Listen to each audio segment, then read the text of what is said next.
Barangay Ginebra Coach Tim Con matinding sinabi sa Blackwater Busing at Maverick Ahanmisi problema sa opensa. Yan mga bro, pagkatapos mong i-like ang ating video, mag-subscribe na rin kung bago ka pa lang sa ating channel at i-click ang notification bell para lagi kang updated sa ating mga sports balita.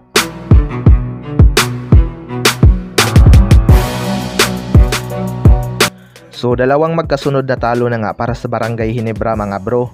Hindi na rin naman bago sa atin na may mga ganitong senaryo ang Barangay Ginebra. Nag-i-struggle nga sila sa simula pero bigla na lang aangat pagpasok ng quarterfinals.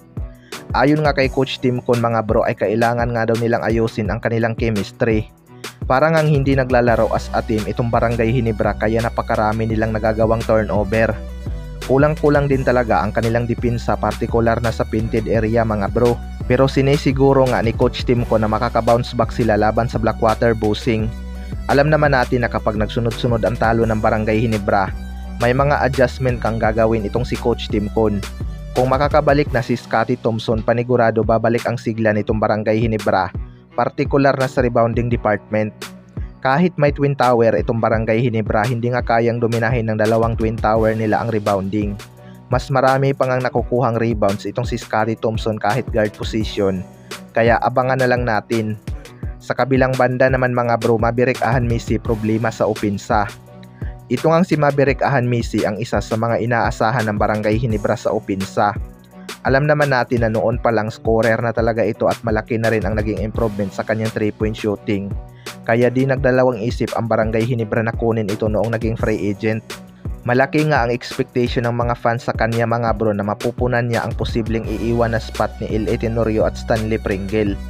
Second conference pa lang naman ito ni Maverick Ahanmisi sa Barangay Ginebra, kaya hindi pa ganun kasolid ang kanyang chemistry dito.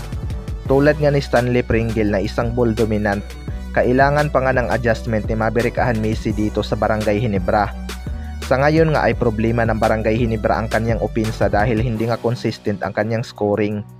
Although nakaka-double digit naman itong si Maverick Ahanmisi pero hindi nga ganoon kalaki ang kanyang impact. Kailangan nga nitong si Maverick Ahanmisi maging magaling na passer gaya ni Scotty Thompson dahil kapag ganoon ang nangyayari mga bro, magiging malaking impact nga siya sa depensa ng kalaban lalo na kapag naa-attract niya ang depensa. Dahil may mga malilibre nga siyang kakampi. Kung mag-step up sa opensa itong si Maverick Ahanmisi mga bro, hindi talaga malabong mababaliktad pa nila ang kanilang standing bago mag-playoffs. Kaya abangan na lang natin kung makaka-bounce back na ba ang Barangay Ginebra. Kayo mga bro, ano masasabi nyo tungkol dito?